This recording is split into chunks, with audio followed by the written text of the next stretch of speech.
chapter 18 says, believe you are enough. And what a chapter, what a title to end it all. And that's where we all miss it. We come into this life not knowing our way around, and we need authority figures in us to affirm us that we're enough to fulfill all that, the reason why we're here, because we come with a purpose, with a purpose to fulfill. Right? We said our purpose is to be the highest expression of all that God has made us to be. Right? That we have enemies in our way. We have people who want us to be less than all that we're made to be. People who want us to be subservient to themselves. People who are all about themselves and want to conquer human beings, and they cast us or create boxes that they want us to fit into, right? And that brings negativity to a lot of our lives, and affects what we end up achieving in life. Could potentially affect that, and all in a voice trying to say we're not enough. So it's that battle whereby we need to fight our place back, that we're enough, right? Because if we don't, and whatsoever the stories that were sold to our subconsciousness is what is going to manifest itself in our life. If what is sold to our subconsciousness is that we're not enough, our subconsciousness will do everything to verify, to ascertain, to bring that to pass. It will do everything to say that we're not enough. So even when we're doing things that show we're enough, it will correct itself and bring us down. It's like thermostat, even more like even I explained it, right? Thermostat, whatsoever story we have recorded on the inside of us, in our subconsciousness, that becomes our thermostat. If we go above it, it will bring us down. If we go below it, it will bring us up, right? So if that thermostat is on the wrong setting, whereby it's not in a setting that will make us fulfill the vision, the goal, the intent, the why that we want our lives to fulfill, that is, we need to adjust the thermostat. We need to adjust the narrative on the inside of us, saying that we're enough to attain that vision that we have of ourselves. And I miss that. So this quote, talks about the longest journey we will take as a human being is the distance between our head and our heart. That is between what we think we want to be and how to convince ourselves that we can be that thing, right? There's one thing to want to. It's also that thing to believe. That's critical. That's critical. So it's what we believe that determines what we'll get or not get in this life, right? So it's our duty. I mean, the first duty for us in life, and the journey of life, is to get an agreement on the inside of us, right, between what we want and what we believe we deserve. What we want and what we believe we deserve. Because that is not, there's no agreement there, that we always have problem, challenge in achieving the things we want to achieve. Remember that popular quote we say that if there's no enemy within, the enemy without can do us no evil. But if there's an enemy within, then the enemy without can do us evil, because it has an accomplice on the inside of us, right? And Amy goes on, she says that we all have a deep belief about our own body, and anytime we achieve something that is above what we think we deserve, we sabotage it. That's the terms that I was talking about. If whatever it is that we believe is for us, we're not able to attain anything higher than it, because our belief will always bring it to that level, like a thermostat. And if it's below it, our belief will make us to achieve and bring it to that level. So what we believe about ourselves is the most powerful force that controls our life, right? So we need to ensure that we believe things that are in line with what we want to achieve in life. so that we don't have an enemy within us that's working against that which we want to achieve. And, and the same thing goes the other way also, right? If there's anything, so anytime we're giving something that is less than what we believe we deserve, there's a working to bring it up, to improve it. So it works like a thermostat either way, and it's less important to know who you are than who you are becoming, right? It's not as much as our history is not as important as our future, right? What is, irrespective of where we're coming from, what's most important is where are we going to? Where is the trajectory of our life facing?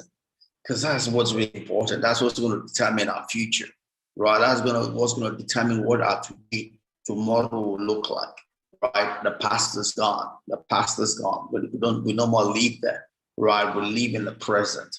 We're going to live in the future, right? When the future comes, but we need to be sure that our life is on the right trajectory, pointing in the right direction of where we want to be. Otherwise, we're just going to live in a life of misery. But if we want to live a life of purpose, a life of intent, a life that we want, the life that we want, we have to be sure that we have our trajectory in the right direction, taking us to the place of our dreams, a place of our vision, right? And Amy goes on and talks about the inner narrative, right? And that's what we just talk about. Whatever story you believe on the inside of you, that is the trajectory of your life. That's an indication of where your life is going to. It doesn't matter the amount of effort you put into, because the thermostat will always adjust our life to fit into that recording, right? Like we've talked severally. Subconscious mind, our subconscious loves congruency. It loves things that are in sync with it. And that's what it's always trying to do, bring things in sync with whatsoever its frequency is. So if we want to live life above, whatever life we want to live above, we need to be sure that our subconsciousness is at that same frequency. Otherwise, we might become the enemy that's working against our progress. And I'm just talking about how she was able to achieve all that she achieved was because she believed that she could. And that belief is what drew her against all the rejection that she faced, in being able to achieve all the things that she achieved. And how are you? I'm good. Good morning. Good morning. That's you. Good to have you here. And I'm just trying to close out chapter 18, which is the last chapter in the book. This talks about the fact that we should believe that we're enough, which is one of the things that you spoke about also that you need to work on, and key thing is the fact that whatever story we're telling ourselves, that story is what controls our life, whatsoever we believe we deserve, that is what's controlling our life, because that story will always work itself to fulfillment. It's the for prophecy fulfilling part of us, So if we want to get in life anything different, then we need to change that story. We need to change the narrative we're telling ourselves. We need to tell ourselves we deserve that which we want. Because unless we do, we only get whatsoever it is we believe that we deserve. It works like a thermostat. Anytime we want to live above that which we believe we deserve, things will happen around us that will bring us down to level. If we're lower than it, it will bring us up. If we're higher than it, it will bring us down.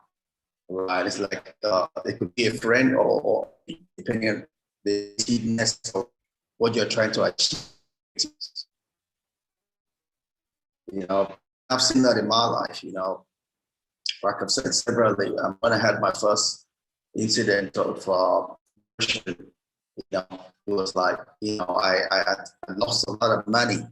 And at that point in time, everything just came. I was just trying to say that we need to control what we tell ourselves, because whatever it is that we're telling ourselves will come to pass. Just trying to give a personal example of myself,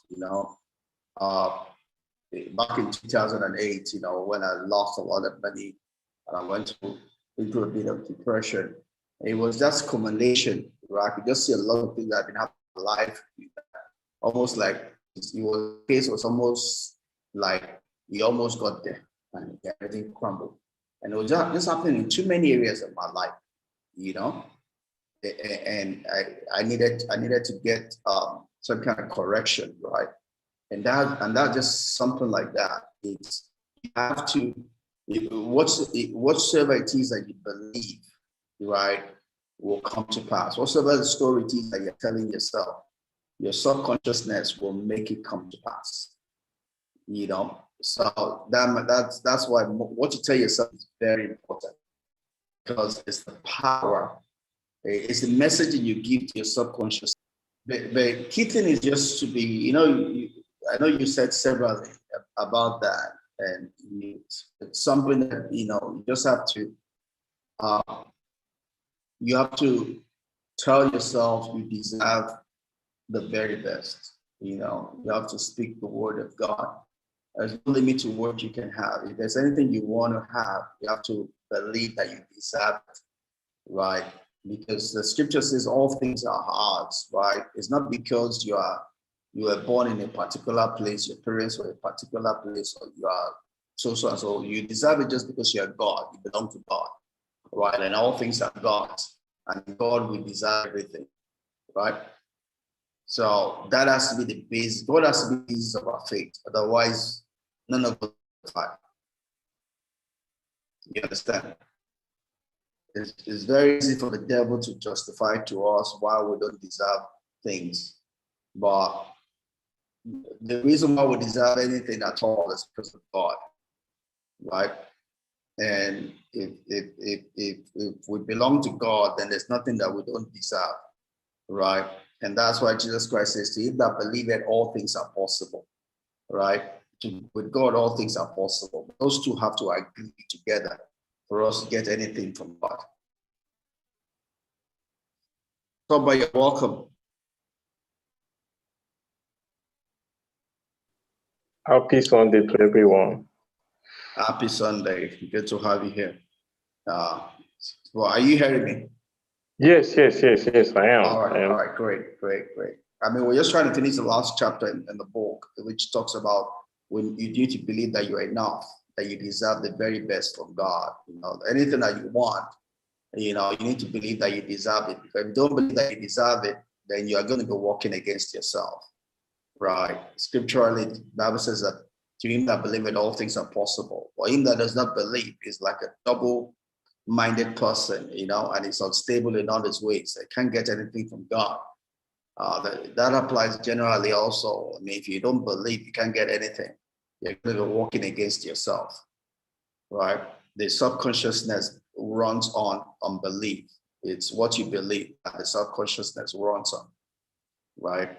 So you have to believe for the subconscious mind to go the way to do work for you. Are we together there? I also said in the book that the reason why she was able to achieve all that she achieved is because she believed that she could do it. Not because of, she just had that belief inside, on which you can have that belief. You have to have it. That's a starting point to achievement, is believing that you can achieve it. But if you don't believe it, then you're already defeating yourself.